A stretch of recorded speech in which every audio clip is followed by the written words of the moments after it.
Une mère célibataire s'enfuit dans la nuit avec son fils. Ce qu'elle a fait ensuite vous laissera sans voix. Bon retour et profitez de l'histoire. Dans la banlieue tranquille d'une petite ville côtière, une explosion de rage brise le silence.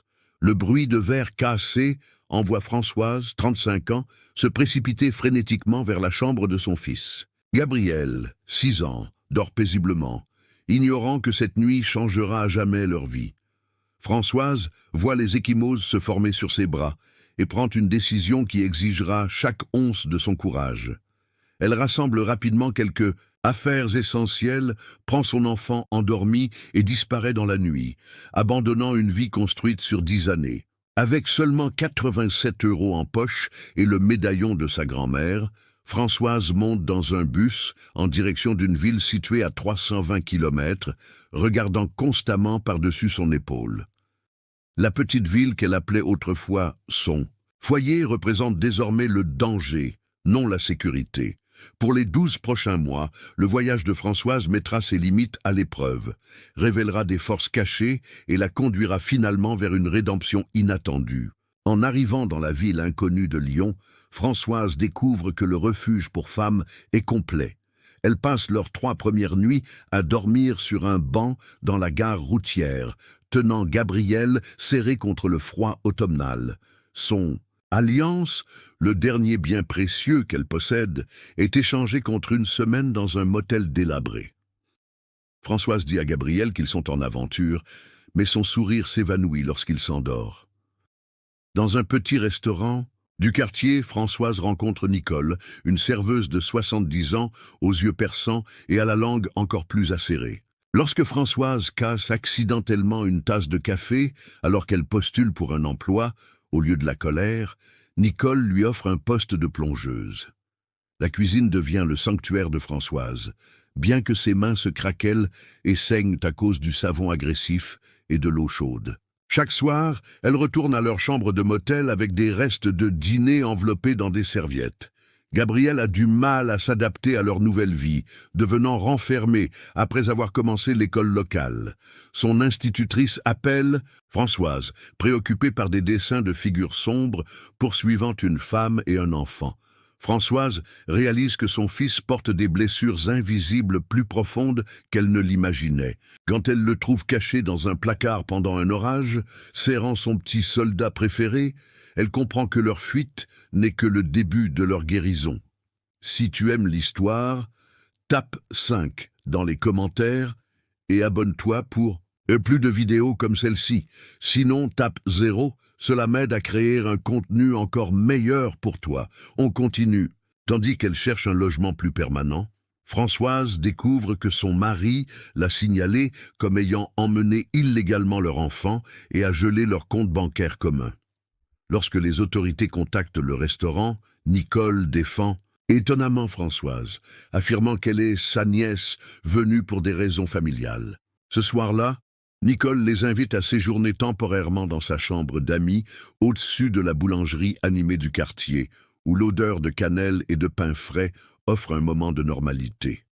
Les talents culinaires de Françoise, autrefois appréciés uniquement par son fils, attire l'attention du propriétaire du restaurant quand elle improvise un repas à partir d'ingrédients presque périmés. Sa bouillabaisse méditerranéenne, une recette de sa grand-mère immigrée, devient populaire auprès des clients réguliers.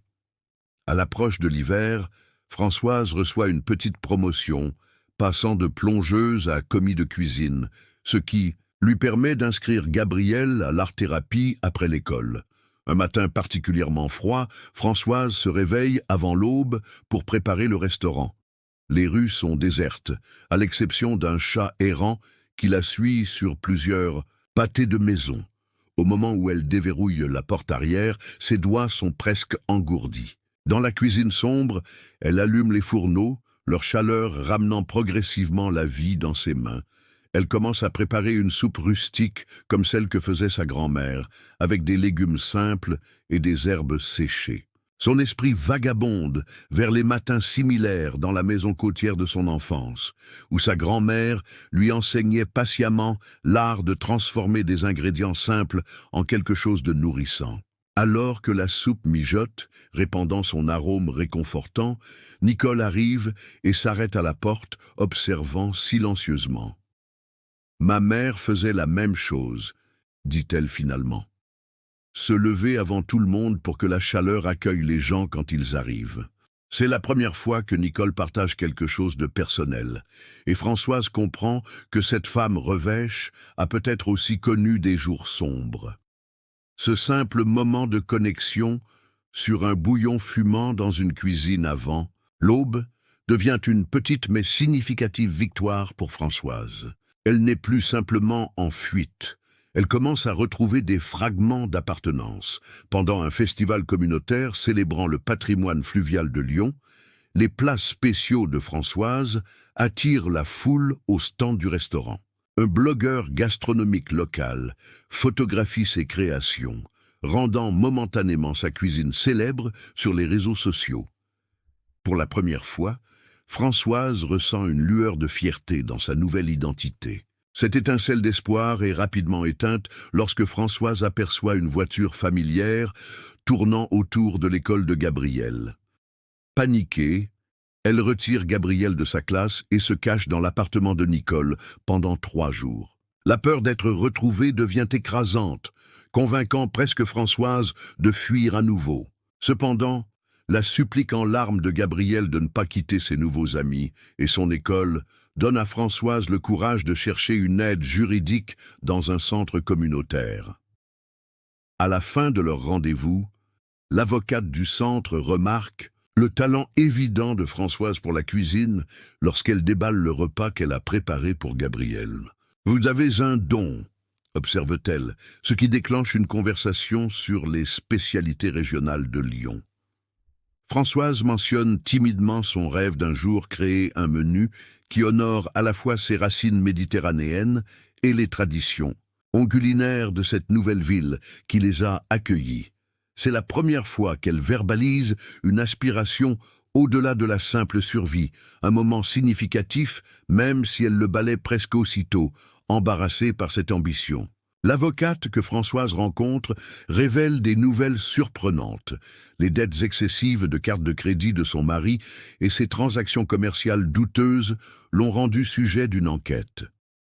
Cette information donne à Françoise un levier inattendu, mais apporte aussi la honte de réaliser combien sa vie antérieure était bâtie sur des illusions.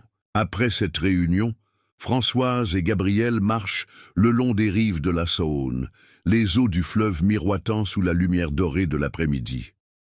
Elle lui achète une glace, un petit luxe qu'ils n'ont pas pu se permettre depuis des mois. Regardant son fils lécher joyeusement sa glace vanille, un peu de normalité retrouvée, Françoise sent une légère fissure dans l'armure de peur qu'elle porte depuis leur fuite. Elle ne peut pas encore l'enlever complètement, mais, pour la première fois, elle entrevoit la possibilité qu'un jour, elle le pourra. À l'approche du printemps, Françoise a économisé suffisamment pour louer un petit appartement au-dessus d'une poissonnerie locale. L'odeur constante de la mer lui rappelle les étés de son enfance dans le village côtier de sa grand-mère. Elle commence à incorporer des recettes traditionnelles dans sa cuisine au restaurant qui attirent maintenant des clients des villes voisines. Gabriel rejoint les enfants locaux pour célébrer le festival de la pêche du printemps, son sourire revenant alors qu'il aide à décorer des lanternes en papier qui flotteront sur la Saône. Ses cauchemars ont diminué, bien qu'il dorme encore, avec sa porte de chambre ouverte. Lors d'une chaude soirée de printemps, Françoise emmène Gabriel à un concert gratuit au parc. Il s'assoit sur une couverture usée, partageant un pique-nique simple. Quand l'orchestre joue un morceau que sa grand-mère aimait, Françoise ferme les yeux, laissant la musique l'envelopper. Puis elle sent de petits doigts s'entrelacer avec les siens, Gabriel lui offrant du réconfort comme elle l'a si souvent fait pour lui. Ce geste simple, cette inversion momentanée de leur dynamique habituelle, émeut Françoise aux larmes. C'est un rappel que malgré tout ce qu'ils ont traversé, son fils grandit non seulement avec des cicatrices, mais aussi avec une compassion que leurs épreuves ont peut-être accentuée plutôt que diminuée. As-tu déjà senti l'envie de tout recommencer à zéro comme Françoise? Si toi ou quelqu'un que tu connais avait vécu une situation similaire, partage ton expérience dans les commentaires. Les talents culinaires de Françoise attirent l'attention de Renée, une propriétaire âgée de restaurant connue pour ses plats traditionnels de fruits de mer. Lorsque l'arthrite de Renée l'empêche de travailler à temps plein, elle offre à Françoise un poste avec plus de responsabilités et un meilleur salaire. Françoise hésite, craignant de se mettre sous les projecteurs, mais Nicole l'encourage à saisir cette opportunité.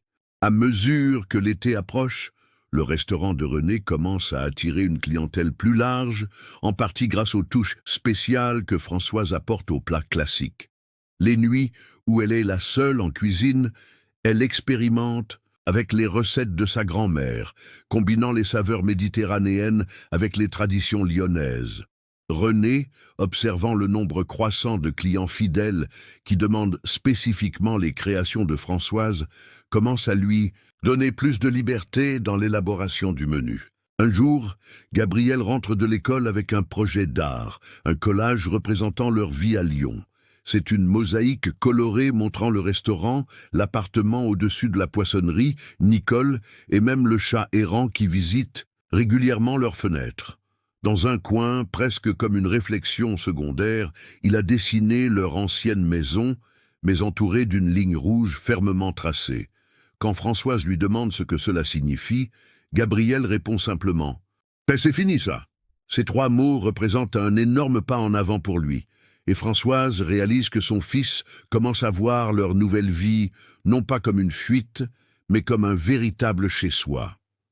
Pendant un service de dîner particulièrement chargé, Françoise est appelée pour rencontrer un client qui souhaite complimenter le chef. Son sang se glace lorsqu'elle reconnaît la cliente comme sa belle-sœur, qui les a cherchés. Au lieu de la confrontation que Françoise redoute, sa belle-sœur révèle qu'elle a elle aussi quitté son mari contrôlant, le frère du mari de Françoise, et offre une réconciliation.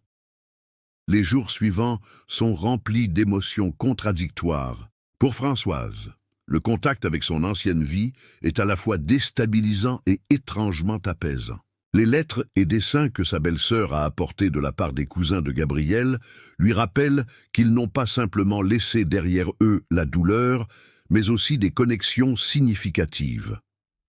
Incertaine de la voie à suivre, Françoise passe une nuit entière à marcher le long de la Saône, se demandant si la réconciliation peut exister sans compromettre la nouvelle vie qu'elle a si durement construite. Françoise accepte à contre-cœur de rencontrer sa belle-sœur, découvrant que ses anciens beaux-parents ont connu leur propre remise en question. Sa belle-sœur présente des documents prouvant que le mari de Françoise a renoncé à ses droits de garde en échange de ne pas faire face à certaines charges. Pour la première fois en 1 an, Françoise dort sans peur. L'automne arrive, apportant un air plus frais et de nouveaux commencements. Gabriel a commencé une nouvelle année scolaire avec enthousiasme, retrouvant ses amis et un sentiment grandissant de stabilité. Françoise, maintenant sous-chef reconnue dans le restaurant de Renée, commence à acquérir une réputation dans la communauté gastronomique locale. Lorsqu'un petit journal culinaire publie un profil sur le restaurant, la photo de Françoise apparaît aux côtés de Renée, un acte public de visibilité qui aurait été impensable quelques mois auparavant. Un soir tranquille, alors que Françoise et Gabriel dînent dans leur appartement, la fenêtre ouverte laissant entrer l'air doux du soir, Gabriel pose une question qui pèse sur son esprit. « Est-ce qu'on devra encore s'enfuir un jour ?» Françoise pose sa fourchette, choisissant soigneusement ses mots. « Non, mon cœur, nous avons trouvé notre place ici. Parfois dans la vie, les gens doivent partir pour trouver un endroit meilleur, plus sûr. Ce n'est pas une fuite, c'est un voyage vers ce dont nous avons besoin. » Elle tend la main à travers la table, touchant la joue de son fils. « Et nous avons trouvé ce qu'il nous fallait ici, avec Nicole, le restaurant, ton école. C'est notre maison maintenant. » Gabriel hoche la tête, satisfait, et retourne à son repas. Mais Françoise remarque un changement subtil. Ses épaules sont légèrement moins tendues, comme si un poids invisible avait été soulevé. Qu'est-ce qui va se passer maintenant que la belle-sœur de Françoise est entrée à nouveau dans leur vie? Comment Françoise va-t-elle gérer ce tournant inattendu? À l'approche de l'hiver, Françoise se retrouve à un carrefour. René lui propose un partenariat formel dans le restaurant, reconnaissant non seulement ses talents culinaires, mais aussi son dévouement à leur clientèle croissante. En même temps, la belle-sœur de Françoise évoque la possibilité que Gabrielle passe du temps avec ses cousins pendant les vacances scolaires. Ces opportunités, bien qu'excitantes, réveillent d'anciennes anxiétés. Peut-elle vraiment baisser sa garde et accepter que cette nouvelle vie est réelle et durable? C'est Nicole qui, avec sa sagesse abrupte, l'aide à trouver la clarté. « La peur te protégeait quand tu en avais besoin », lui dit la vieille serveuse un matin alors qu'elle prépare le restaurant. « Mais maintenant, elle te retient. Tu ne peux pas vivre toute ta vie comme si tu étais encore en train de courir. » Françoise se tourne vers elle, surprise par la perspicacité. Nicole hausse les épaules. « J'ai aussi été jeune et effrayé une fois.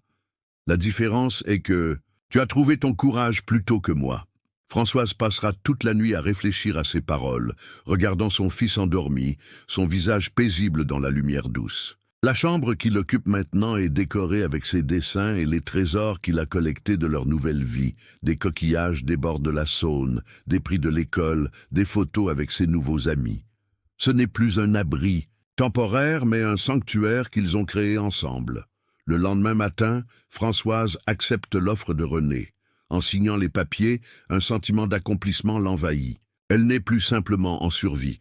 Elle construit quelque chose qui durera au-delà de leurs besoins immédiats. Et dans cet acte de foi en l'avenir, elle trouve une forme de fermeture avec le passé qui les a amenés ici. Avec l'arrivée de l'hiver, le restaurant prospère. Gabrielle passe un week-end heureux avec ses cousins, revenant avec des histoires excitantes et un sens renouvelé de la famille. La saison des fêtes approche, apportant une effervescence au restaurant et une chaleur à leur petit appartement. Françoise organise un dîner spécial, invitant Nicole, René et même sa belle-sœur et ses enfants. C'est une assemblée improbable, un nouveau type de famille forgé à travers des épreuves et des choix courageux. Alors que l'été arrive, René annonce sa retraite et offre à Françoise la chance de reprendre le restaurant avec un arrangement de partenariat. La communauté de pêcheurs locales, qui a appris à apprécier le respect de Françoise pour leurs traditions et ingrédients, offre des prix de gros sur leurs prises quotidiennes. Nicole se porte volontaire pour aider avec Gabrielle après l'école, créant une famille choisie que ni Françoise ni Gabrielle n'attendaient. À l'anniversaire de leur fuite, Françoise emmène Gabrielle au bord de la Saône, au coucher du soleil. Elle lui donne le médaillon de sa grand-mère, contenant maintenant une petite photo d'eux au festival de la pêche. Alors que des lanternes en papier illuminant l'eau s'assombrissant, Françoise réalise qu'ils ne fuient plus leur passé. Ils naviguent vers leur avenir. La veille de la réouverture du restaurant, Françoise reste seule dans la cuisine bien après minuit. Elle a passé la journée à préparer des bouillons et des sauces de base, s'assurant que tout soit parfait pour le grand jour. Ses doigts, traçant les contours du nouveau menu qu'elle a créé, un mélange harmonieux de tradition lyonnaise et d'influence méditerranéenne. Chaque plat raconte une histoire, certains de son enfance avec sa grand-mère, d'autres des recettes classiques que René lui a enseignées et quelques-uns entièrement nouveaux, nés de son propre voyage. Dans le silence de la cuisine, entourée des outils et ingrédients de son métier, Françoise éprouve une émotion qu'elle a presque oubliée. La paix. Non pas la fausse tranquillité de sa vie précédente, où le calme était simplement l'absence temporaire de tempête, mais une paix authentique, enracinée dans la sécurité et l'accomplissement. Elle pense à la femme qu'elle était cette nuit fatidique, tremblante mais déterminée, avec rien d'autre qu'un enfant endormi et quelques euros à son nom. Cette femme serait stupéfaite de voir où le courage l'a menée. Avant de partir, Françoise écrit une note pour la placer sur le comptoir. Nouveau départ, 7 heures. Ces mots simples marquent non seulement l'heure d'ouverture du lendemain, mais aussi la promesse continue qu'elle s'est faite à elle-même et à son fils.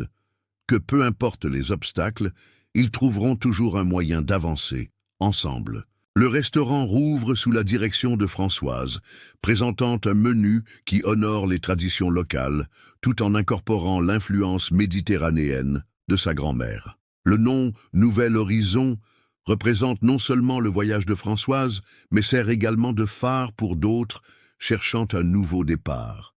Chaque table présente un petit vase avec des fleurs sauvages que Gabriel cueille chaque matin, symbole de beauté qui peuvent pousser même dans des endroits difficiles. La soirée d'ouverture est un succès retentissant, la salle à manger bourdonnant de conversations et de rires.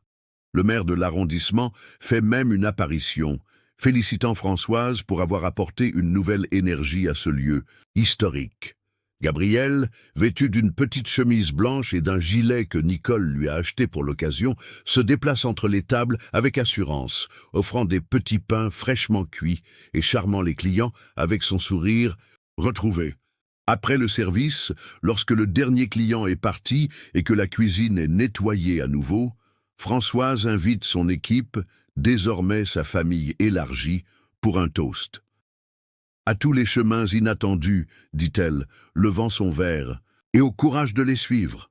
Nicole, dont les yeux brillent inhabituellement, ajoute doucement, et aux personnes qu'on rencontre en chemin.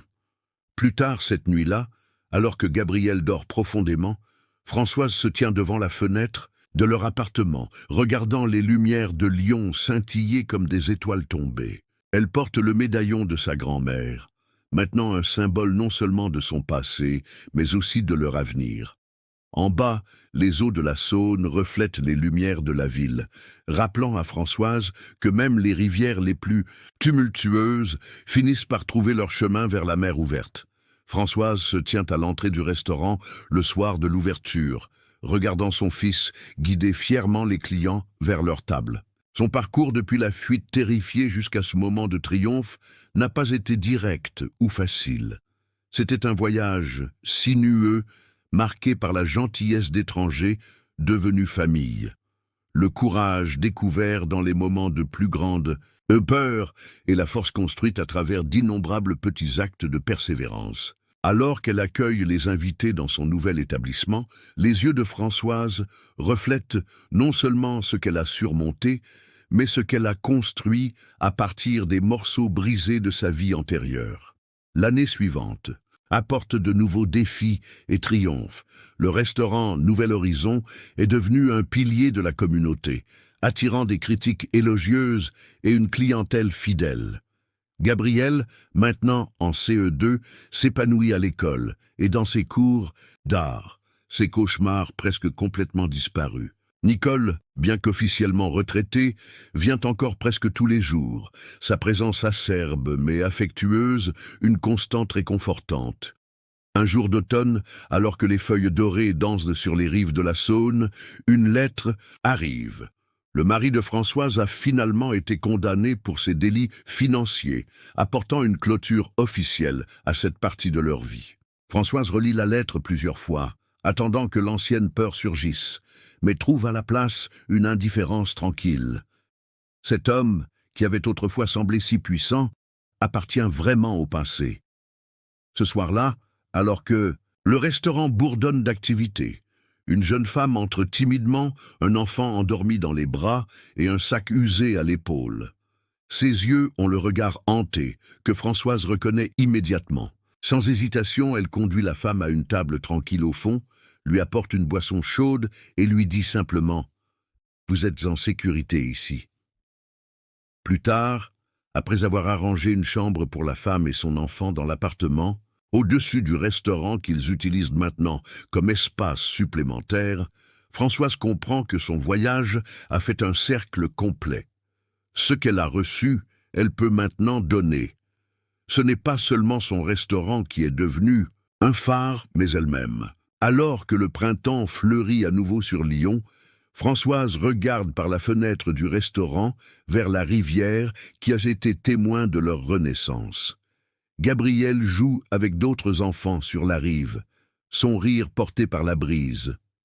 L'appartement, au-dessus de la poissonnerie, est maintenant utilisé comme refuge pour d'autres femmes en transition, un espace sûr où de nouvelles histoires peuvent commencer.